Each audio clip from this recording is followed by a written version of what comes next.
내가 알고 있다는 것과 또 내가 실천하고 있다라고 하는 것은 별개의 문제입니다. 악과 고통의 문제를 생각하게 되면 실제로 악의 문제와 고통의 문제가 나의 문제가 되어질 때 우리가 어떻게 대처를 해야 할 것인가 하는 것이 굉장히 중요한 문제입니다.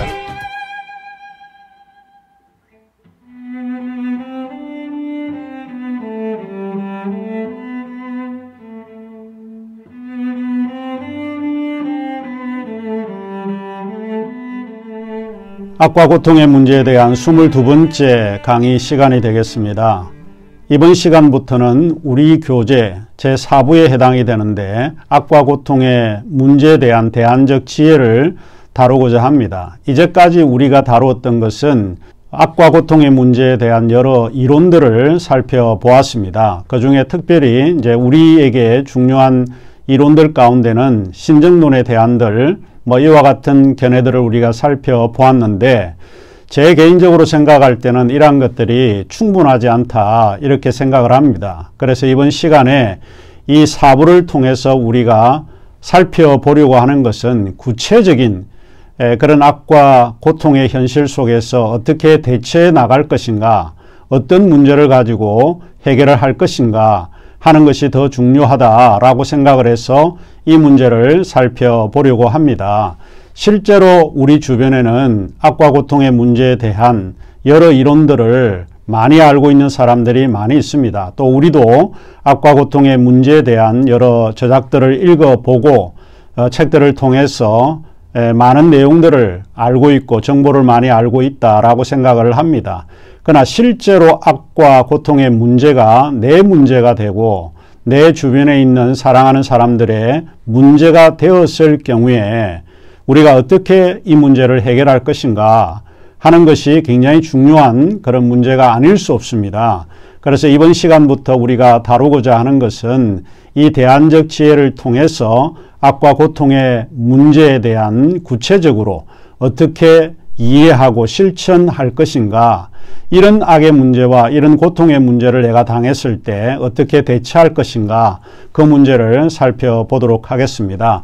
한 가지 우리가 주의를 해야 될 부분이 있는데 악과 고통의 문제에 대해서 일반적이고 보편적인 그리고 유일한 대답, the answer라고 하는 것은 없다라고 하는 것을 기억을 해야 합니다. 악과 고통의 문제는 보편적인 문제이기는 하지만 모든 사람들에게 똑같은 문제가 주어지는 것은 아닙니다. 악과 고통의 문제는 사람에 따라 다 다르고 환경에 따라 다 다른 그런 문제로 우리가 고난을 당하기도 하고 어려움을 당하기도 합니다. 우리가 당하는 그 고난 속에서 우리는 어떻게 그 문제를 지혜롭게 대처해 나갈 것인가, 그런 의미에서 제가 이번 4부에서 다루고자 하는 것은 악과 고통의 문제를 위한 대안적 지혜라고 말을 붙여봤습니다.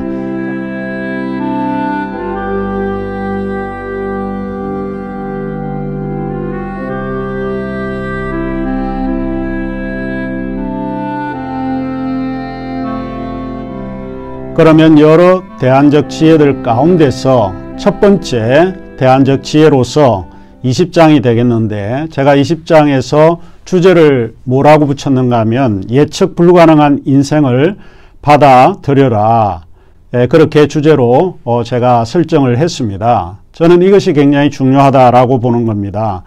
인간이라고 하는 것은 한정되고 제한되어 있습니다. 전지전능한 하나님이 아니기 때문에 우리는 앞에 어떤 일이 벌어질지 알 수 없는 사람입니다. 우리가 아무리 준비를 잘하고 예측을 잘한다라고 해도 어떤 일이 우리에게 다가올지 그거는 어느 누구도 장담하거나 알 수 없다라고 하는 것입니다. 인생이라고 하는 것은 이처럼 예측하기가 상당히 어렵다라고 하는 것을 우리가 염두에 두고 기억을 할 필요가 있다 하는 것입니다. 성경에 보면 그런 이야기가 나옵니다. 너는 내일 일을 자랑하지 말라. 하루 동안에 무슨 일이 날는지 알 수 없다.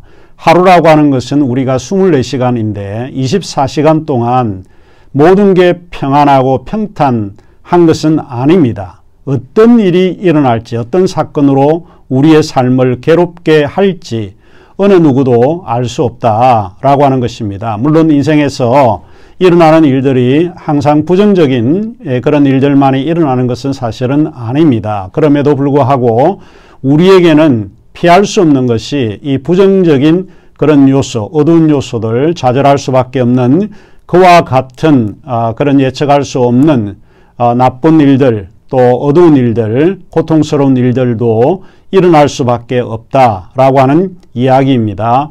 그래서 무슨 일이 일어날지 장담할 수가 없는 것이 우리의 인생이 아닌가 싶습니다. 자, 이와 같은 그 하나의 예시로서 제가 282쪽에 우리 주변에서 일어났던 이야기를 제가 언급을 했습니다. 2016년 6월에 일어났던 이야기인데 지방 공무원으로 일하고 있는 39세 가장이 하루 일과를 마치고 이제 집으로 돌아오는 길에 마중 나온 아내와 아들과 함께 오붓하게 집으로 들어가는 그런 길이었습니다. 그 순간에 공무원을 준비하던 대학생이 자신의 처지를 비관해서 아파트 20층에서 투신 자살을 했습니다. 공교롭게도 그 가장이 아파트 현관으로 들어가는 그 찰나에 투신한 대학생과 부딪혀서 둘 다 즉사하는 그 같은 사건이었습니다. 아내는 만삭이었고 아들은 6살이었다고 합니다. 그들은 믿을 수 없는 현실 앞에서 얼마나 놀랬겠습니까? 그리고 순식간에 벌어졌기 때문에 예측할 수가 없다라고 하는 것입니다. 매주 로또 당첨자가 몇십억의 당첨금을 타는 것에는 우리는 별로 놀라지 않지만 이러한 현실에 우리는 아마도 상당히 놀라지 않을까 싶습니다. 그들이 남편이자 아버지가 죽는 모습을 보았으니 얼마나 충격이었을 것입니까? 사실 인생은 예측할 수가 없다 하는 것입니다. 예측할 수 없는 인생, 우리는 그것을 그대로 받아들이고 살아야 한다는 것입니다. 우리에게는 항상 좋은 일도 일어날 수 있고 나쁜 일도 일어날 수 있습니다. 미래는 예측할 수 없기 때문에 그 예측할 수 없는 인생을 그대로 받아들이면서 사는 것이 어쩌면 지혜로운 삶이 아닐까 싶습니다. 인생이라고 하는 것은 또 내가 예측하기가 어렵지만 항상 부정적이고 좌절적인 그런 고통스러운 일만이 우리와 마주하지는 않을 거라고 하는 생각을 해보게 됩니다. 우리에게는 어쩌면 또 나은 좋은 일도 우리에게 다가올 수 있다 하는 믿음을 우리가 가지게 되는 것입니다. 그럼에도 불구하고 우리가 미래라고 하는 것은 예측하기가 어렵다, 예측할 수 없는 그 미래를 그대로 받아들이는 것이 좋을 것 같습니다. 제가 상당히 이제 좋아하는 문장이 하나 있는데 284쪽에 제가 언급을 했습니다. 그 문장은 라틴어 문장인데 Feria est vitae fortuna 라고 하는 문장입니다. 이 말이 갖는 의미는 무언가 하면은 인생에는 또 다른 행운이 있다, 행운이 깃든다, 뭐 이런 이야기입니다. 인생은 이것이 마지막 같고 더 이상 출구가 없는 것 같은 그런 고통을 당한 적이 있는지 모르겠습니다. 그런 상황 속에서 정말 힘들고 어려운 고난의 여정이라고 해도 우리에게는 또 다른 그런 길이 주어진다 하는 이야기입니다. Feria est vitae fortuna라고 하는 이 말의 의미는 굉장히 심오하다라고 하는 생각을 갖습니다. 제가 학부에서 이 라틴어를 강의하는데 아로 끝나는 이 모든 것들은 여성명사입니다. 그 여성명사를 강의할 때 뭐 여성 이 변화들이 굉장히 복잡한데 여성명사를 강의할 때 꼭 예문으로서는 제가 문장입니다. 이 키케로가 인생을 이야기할 때에 이 문장을 사용했는데 제가 이 문장을 좋아해서 학생들에게 좀 이야기를 합니다. 실제로 우리가 인생을 살다 보면 뜻하지 않는 행운이 깃들 때가 있다라고 하는 것을 우리가 가지고 있는 경험으로 알 수 있는 이야기입니다. 오래전에 제가 시카고에 갈 일이 있었습니다. 시카고 대학을 찾아가야 되는 것인데 뭐 어려워서 보통 이제 뭐 안내 소리를 듣고 길을 제가 떠났죠. 근데 시카고 대도시에 들어가게 되면 도로가 굉장히 복잡해서 길을 잘못 들이게 되면 또 다른 길로 가게 되는 것이기 때문에 시간을 맞춰야 되고 이제 걱정을 많이 했죠. 그런데 제가 길을 가다가 소리를 잘못 들어서 다른 길로 빠지게 되었습니다. 전혀 알지 못하는 그런 길로 쭉 빠져나가는데 마음이 이제 급해지죠. 시간은 맞출 수가 없고 장소는 더 멀어지는 것 같고 이러한 불안한 경험들을 여러분도 해 보셨을 거라고 생각을 합니다. 이제 그러는 중에 길을 갈 때에 제 앞에 펼쳐진 것이 미시간 호수가 펼쳐져 있는 도로였습니다. 앞을 바라보니까 미시간 호수와 맞닥뜨리는 그 길이었습니다. 그런데 제가 유학할 당시에 시카고에 가면 한번 미시간 호수를 방문하고 싶다 뭐 이런 생각을 굉장히 많이 했는데 기회가 없었던 것입니다. 그런데 그날 제가 오랫동안 한번 동경을 했던 미시간 호수를 길을 잘못 들이는 바람에 제가 방문하고자 했던 그 미시간 호수를 찾아가게 된 것입니다. 이처럼 인생이라고 하는 것은 뜻하지 않게 내게 행운이 주어진다라고 하는 것을 우리가 잘 알 수 있습니다. 우리가 때로는 항상 옳은 것만을 잘 선택하지는 못합니다. 우리는 잘못된 길을 들어설 수도 있고 잘못된 길을 선택할 수도 있습니다. 삶이라고 하는 것은 선택의 연속이라고 우리가 생각을 할 수 있는데 항상 옳은 것만을 선택하면 얼마나 좋겠습니까? 그러나 우리가 인생을 살다 보면 잘못 선택하는 길도 있다라고 하는 것입니다. 바로 그 잘못한 선택한 그 길 속에서도 또 다른 행운이 깃든다. 이것은 기독교에서 우리가 표현을 할 때 하나님의 섭리는 우리가 잘못 선택한 그 길 속에서도 하나님이 인도하신다라고 하는 것을 우리가 배우게 되는 것입니다. 덴마크의 철학자 키르케고르는 인간의 사유가 끝나는 그 지점에서 믿음은 시작된다. 이렇게 표현을 했습니다. 때로는 우리의 삶이 너무 억울하고 정말 알 수가 없고 이해하기 어려운 이런 고난과 고통 속에서 어떻게 해야 될지 모를 때가 많이 있습니다. 이럴 때는 우리의 사유가 항상 생각을 하고 우리가 원하는 방법대로 찾아가게 됩니다. 그러나 우리의 사유라고 하는 것은 한정되어 있고 제한적이기 때문에 그렇다는 것입니다. 이 키르케고르가 이야기하는 그 내용은 우리의 생각이 끝나는 그 지점에 하나님이 역사하신다. 바로 그 지점에서 신앙이 시작되고 있다라고 하는 이야기입니다. 그래서 우리가 인생을 살 때에 우리가 받아들이고 인정을 해야 하는 그 엄연한 사실은 인생이라고 하는 것은 예측 불가능하다라고 하는 것을 받아들이면 마음이 한결 편하지 않을까 생각을 합니다. 우리가 할 수 있는 일도 있고 우리가 할 수 없는 일도 있다라고 하는 것을 여러분이 기억을 하시면 얼마나 지혜롭게 인생을 선택하고 대처할 수 있을까 이런 생각을 해보게 됩니다. 실제로 우리는 삶이 예측할 수 없다라고 하는 것을 인정하면서 살아야 한다는 것을 보여줍니다. 왜 그런가 하는 것입니다. 그것은 인간의 한계 때문입니다. 인간은 완전하지 않습니다. 인간은 신이 아닙니다. 인간은 전능하고 전지한 그런 존재가 아닙니다. 가까운 미래에 무엇이 일어날지 인간은 예측할 수 없기 때문에 인간은 이 세상을 다 이해하기는 불가능하다는 엄연한 사실을 받아들여야 합니다. 이것이 지혜로운 삶의 실천이 아닌가 이런 생각을 해보게 됩니다.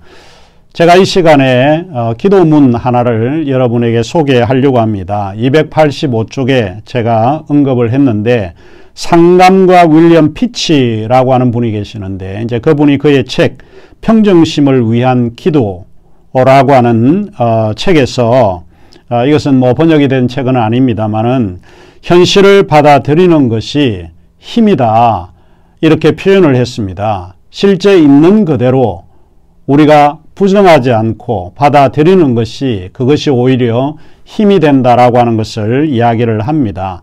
그런데 그가 이 책에서 누구의 기도문을 인용을 하고 있는가 하면 유니온신학교 교수였던 라인홀드 니버가 1934년에 여름에 매사추세츠 주의 히스라는 아주 작은 자신의 고향에 방문을 해서 고향교회에서 예배를 드리는 시간이었는데 그때 고향 시골교회에서 드린 기도를 소개를 했습니다. 아마 미국을 방문하면 미국의 많은 한국인들 집에 이 시가 걸려있는 것을 여러분이 보는데 이거는 시보다도 기도문입니다. 뭐라고 되어 있는가 하면 God grant me serenity to accept things that I cannot change, courage to change the things I can, wisdom to know the difference. 아주 짤막한 그런 기도문인데 286쪽에 제가 번역한 내용인데 하나님, 내가 변화시킬 수 없는 것을 받아들일 수 있는 평정심과 serenity, 할 수 있는 일들을 변화시킬 수 있는 용기를, 그리고 차이를 깨닫는 지혜를 grant me, 나에게 허락해 달라, 이런 이야기입니다. 삶은 지극히 인간적임에도 우리 자신의 의지와 계획대로 되지 않는다라고 하는 것이 우리가 잘 알고 있는 이야기입니다. 세상을 살면서 우리는 우리가 변화시킬 수 있는 것이 있지만은 변화시킬 수 없는 현실도 있다라고 하는 것입니다. 이처럼 니버가 내가 변화시킬 수 없는 것을 받아들이는 평정심을 허락해 달라. 결국은 우리가 변화시킬 수 없는 이 엄연한 삶이라고 하는 것, 예측 불가능한 그런 것들을 받아들이게 해달라. 그와 같은 것에 대한 평정심을 허락해 달라. 이렇게 기도를 했다라고 합니다. 우리는 우리 앞에 놓인 이 예측 불가능한 인생을 받아들이고 사는 것이 현명하지 않을까 싶습니다. 나는 삶이 역설적이라고 여러 번 이야기를 하는 편인데 실제로 우리가 좋은 삶을 결심했다고 해서 반드시 그 결과가 좋은 삶을 예측할 수가 없다라고 하는 것입니다. 아무리 나쁜 일을 예측한다고 해도 꼭 그것이 반드시 나쁜 일만이 일어나지는 않는다라고 하는 이야기입니다. 제가 이제 286쪽에 극작가 오 헨리의 순경과 찬송가라고 하는 단편 소설을 언급을 했습니다. 이 이야기는 많이 알려져 있는 이야기인데 원래 극작가 오 헨리는 매우 가난한 그런 집에서 성장을 했습니다. 어릴 때부터 돈이 없기 때문에 정규 교육을 받지도 못했던 그런 사람인데 너 삶이라고 하는 것은 늘 아이러니하다라고 하는 생각을 많이 가지고 있는 사람입니다. 이 극적으로 서로 반전되는 이런 것이 그가 보통 글을 쓸 때에 이야기하고 있는 내용인데 순경과 찬송가라고 하는 그런 내용도 단편 소설도 그와 같은 내용입니다. 여기에 주인공 소피라고 하는 사람이 나오는데 겨울만 되면 걱정이 됩니다. 왜냐하면 거할 곳이 없기 때문에 추위를 피할 수 있는 곳이 없기 때문에 소피가 생각하는 것은 무엇인가 하면 겨울을 보낼 수 있는 약 3개월 동안 보호 감옥소 그러니까 이제 좀 경범죄를 저지르는 사람들이 감옥소에서 보낼 수 있으면 어떨까 하는 생각을 갖게 되는 것이죠. 그래서 실제로 경범죄를 저지를 수 있는 여러 가지 이제 일들을 계획을 합니다. 그래서 이제 큰 백화점 앞에서 서 있다가 유리창을 깹니다. 그러면 유리창 소리를 듣고 매니저가 뛰어나오게 되죠. 나와서 묻습니다. 누가 깼냐? 자기는 도망가지 않고 이제 거기에 매니저가 나올 때까지 그래서 자기를 유리창을 깬 범죄자로 감옥 속에 좀 넣어줬으면 좋겠다는 생각으로 이제 유리창을 깨게 되는 것이죠. 그래서 누가 깼냐 이렇게 물으면 내가 깼다 이렇게 당당하게 소피가 이야기를 합니다. 그러면 그 매니저가 그런 이야기를 하죠. 깬 사람은 도망가지 여기 있을 리가 없다. 당신은 범인이 아니다. 이렇게 해서 또 피해갑니다. 그래서 자신이 계획한 일들이 이제 실패를 하게 돼서 또 다른 계획을 세우게 되는 것입니다. 이제 인류 음식점에 들어가서 값비싼 구운 물오리 뭐 같은 그런 음식을 주문을 해서 프랑스 백포도주 한 병을 시켜서 같이 이렇게 먹는 거를 생각을 해서 아마 들어가서 이제 배불리 먹고 그 다음에 자신이 이제 그런 고백을 하면 될 것이다. 나는 무일푼이야. 나는 낼 돈이 없어. 라고 이야기를 하면 아마 그러면 식당은 자신을 신고를 해서 보호 감옥 속에 집어넣지 않을까 뭐 이런 계획을 세우게 됩니다. 그러나 인류 음식점에 들어가자마자 이미 들어갈 수도 없이 내동댕이 치는 뭐 그런 계획이 수포로 돌아가는 일들을 하게 됩니다. 뭐 이런 이제 이야기들입니다. 자기가 뜻대로 하는 모든 것들이 제대로 안 된다라고 하는 그것이 이제 소설의 이야기를 하는데 이런 식으로 이야기가 전개가 되면서 그는 늘 자신이 계획했던 대로 뭐 뜻대로 되지 않는다는 것을 알게 됩니다. 이제 그가 머릿속에 보호 감옥소의 그 따뜻함 그리고 아늑함을 머릿속에는 늘 느끼고 있지만은 계획대로 되지 않아서 이 겨울을 어떻게 보낼지 참 두렵고 떨림으로 길을 걷고 있습니다.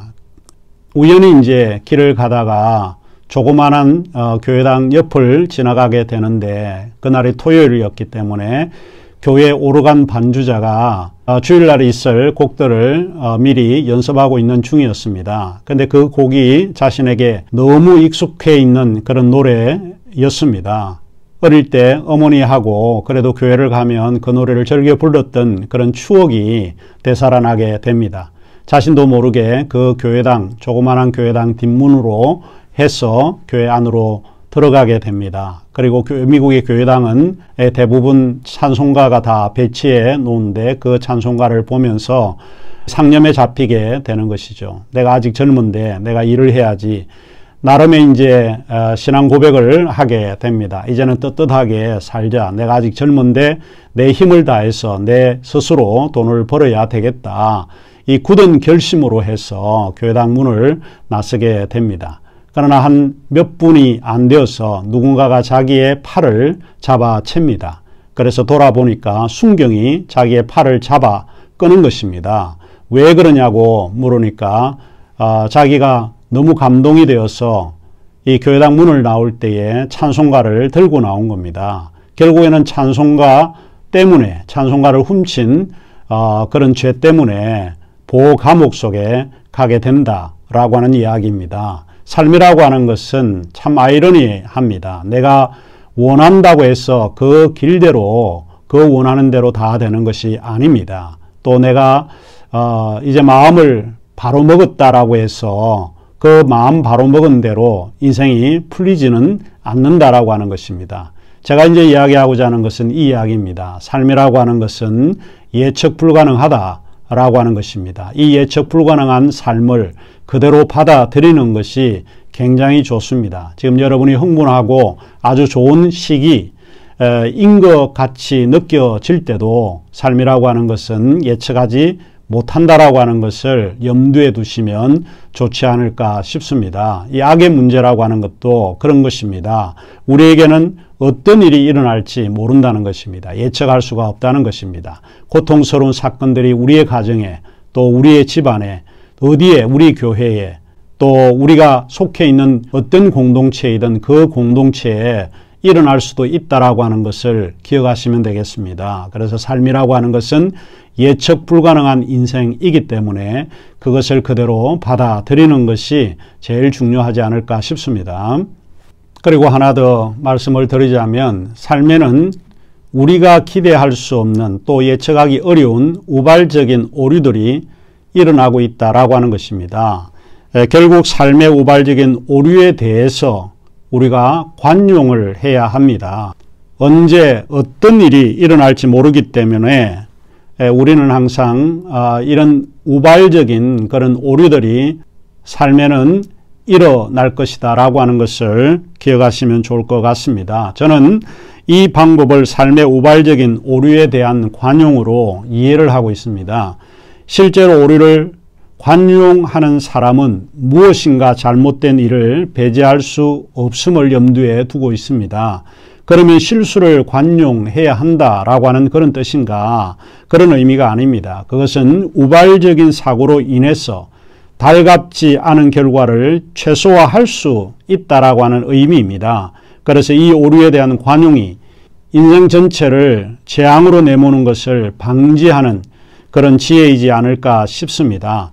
오류가 가능하다라고 하는 그 사실을 우리가 받아들여야 합니다. 그래서 저는 그것을 오류에 대한 관용이다 이렇게 말을 하고 싶습니다. 자, 그러면 22번째 강의는 여기서 마치도록 하겠습니다.